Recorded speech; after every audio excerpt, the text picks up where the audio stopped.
Welcome to another edition of Kyle Meredith with the interview series presented by WFPK at WFPK.org, Consequence of Sound and the Consequence Podcast Network. Thank you, as always, for making your way to the series here. We release new interviews every Monday, Wednesday, and Friday, so you know the drill.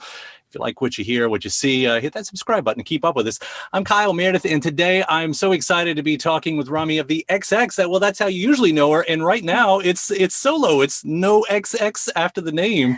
Hello, how are you?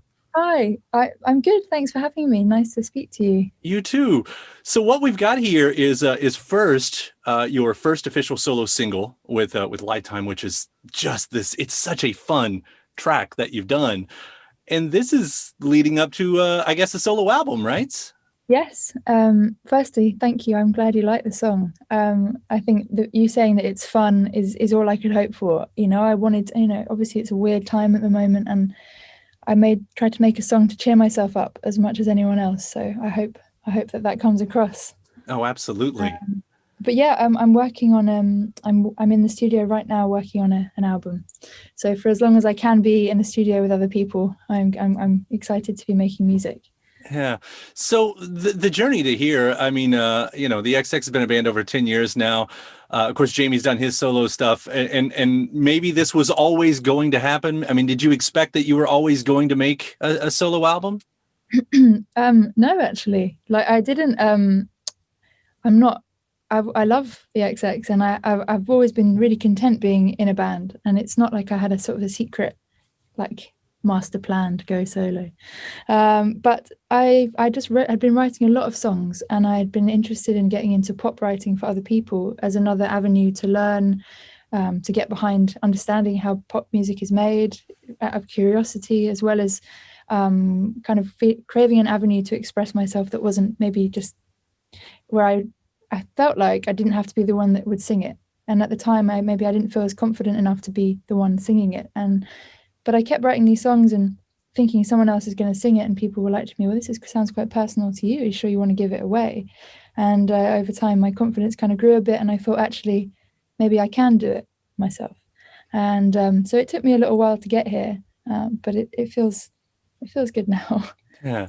Well, again, just based off this first single alone, I mean, it's fun because of course, we can hear some familiarity there because it's you, but it is something different. I mean, I don't know if it's what you're talking about, like as you're sort of orbiting in the pop world these days, but it is, and I think you've described it as just more club influence, but there is a heavier dance element than what you would usually do.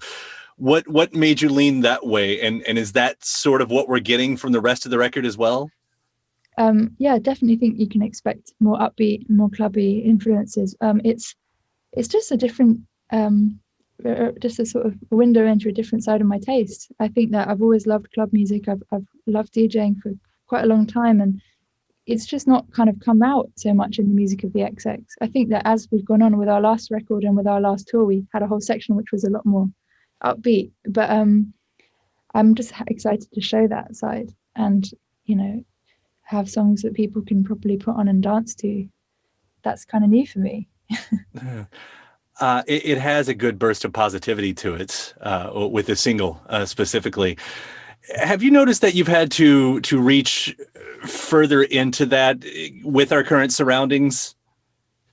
Yeah, I think that I've mainly written songs about being heartbroken in my life, and I found it is slightly more challenging to write a song about being happy. I think without finding that line between it being overly saccharine and actually something that is, it's quite hard to navigate. But with Lifetime, I was in my house in lockdown in England, and I was feeling, really craving that motion and that euphoria that I wasn't getting, because I was, as everyone, just, at home, and I was kind of closing my eyes and imagining that sort of fast moving motion of, like, in a car, hands in the air, and like kind of like a teenage feeling of that. And that's kind of what this song has, like, gives me, is that kind of like fast, like fizzy feeling, I guess. Right. And I think that, and lyrically I was thinking like about, if the world ends, like, what do I want? I want to be with the people I love, and that when, simpler things are much simplified in that moment, and as the world sped up again, you start to get more concerned with other things. But in that moment when everything was a lot more still, I was just thinking about those about connection and kind of craving euphoria. So that's what I've poured into Lifetime. Yeah, I've had that.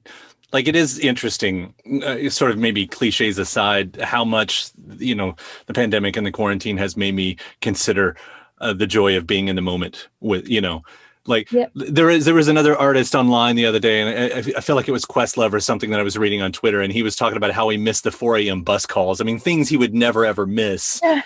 Just because of, and I guess the song speaks to those connections a little bit too.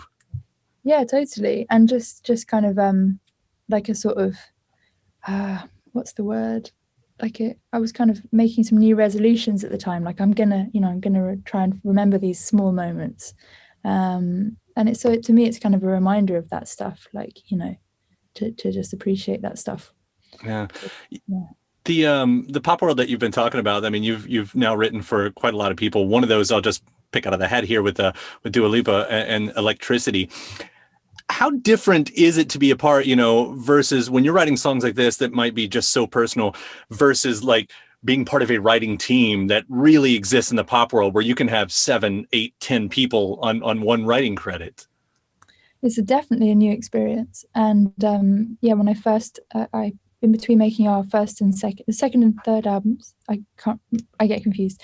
I said to the people I work with, I'd love to go to LA or go to wherever. I guess LA is a hub of that, and learn about pop music and pop writing. And for me, I'd only ever worked with my 2 best friends, and I was incredibly shy at sharing my lyrics. So I'd mainly just written poems and then sung them aloud afterwards.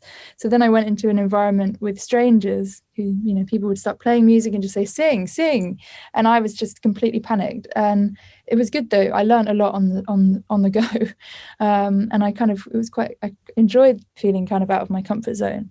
With Electricity, it was a really interesting experience, and I had gotten to know Mark Ronson, who's a very inspiring person. And he had said to me, "Oh, I need some help with the lyrics for a song." And he played me an instrumental with vocal melodies from Diana Gordon, who's an incredibly talented artist. And she was just singing melodies. There was no words. And I found it so inspiring because her melodies are incredible, and I could suddenly hear this whole story within it. And to not be the one in control of the melodies and the instrumentation and everything, to suddenly just have that one job to give the song a storyline was really like a fun new challenge. Yeah. And I was like, what kind of sounds like she's saying electricity, and then the kind of song evolved from that. And I know that's kind of I once had a really interesting conversation with Sia, who told me, like, pick a word and just go from there. And, and you can hear that in her music. She was very generous with her information she shared with me. And, it works for her very well. So I definitely was inspired by her. Do you find that you have as close a connection or even ownership to, a song that's not that you're sort of giving away? Like, would you ever perform these songs in the middle of your own set, your own versions? Well, I did a live stream on Instagram for the first time in lockdown a couple of months ago, and I did an acoustic song cover of Electricity just to sing it and it was fun to do, and I loved being part of the song, and I wrote my parts, and then Dua Lipa went on to change it and write bits for herself, and she really made it completely her own, and I loved watching her take it somewhere I never could have taken it. I know that, her doing like incredible performances on music, like award shows, and this music video that's like her dancing like so amazingly. I was like, wow, it just was really cool to watch to be a part of something and watch it go and watch her take it like that and own it. It's so good. Well, it sounds like a really fun time just to be doing what you're doing right now, because again, the solo record, I've heard you say in another interview that, the XX are writing in some way, at least. I don't know to what degree or anything. Are you still doing more of these co-writes? I mean, are there more of these to come too? Yeah, I mean, I sort of put when I was one of the ways that I got into this solo album is that I have been working with a producer called Fred Again, who is we got put together to do pop writing for other people, and we ended up getting on so well that one day I went and I was feeling a bit disillusioned. I was like, I want to make something personal. So who are we writing for? It felt a little bit abstract. And then I was like, maybe I'll write for me. And that was the opening of quite a new chapter, which we're in now. And and we've gone on to write quite a few songs together as well as Lifetime. So I've kind of been focusing on that for a bit, but I would love to have the opportunity to work with more people directly in the room. Yeah. I had an amazing experience working with Kalela, where we sat together and just wrote songs, you know, and she told me her stories. She told me what she was going through. She has some incredible melodies and ideas, and I helped her just get the story she told me into a few songs on her last record. And that for me was one of the most amazing experiences. So hopefully I could do more personal writing with people. Yeah, well, I absolutely love what we've heard so far with Lifetime. It's a great setup. I don't know how far you are in on this this solo record, if we're going to hear it, you know, anytime soon. But I'm really looking forward to it. Well, thank you very much. It's really nice to talk to you. Thank you. Yeah, thank you so much for taking the time to talk about it, and we'll be listening for the whole thing. Thank you. All right, take care. Take care. All right. Thank you.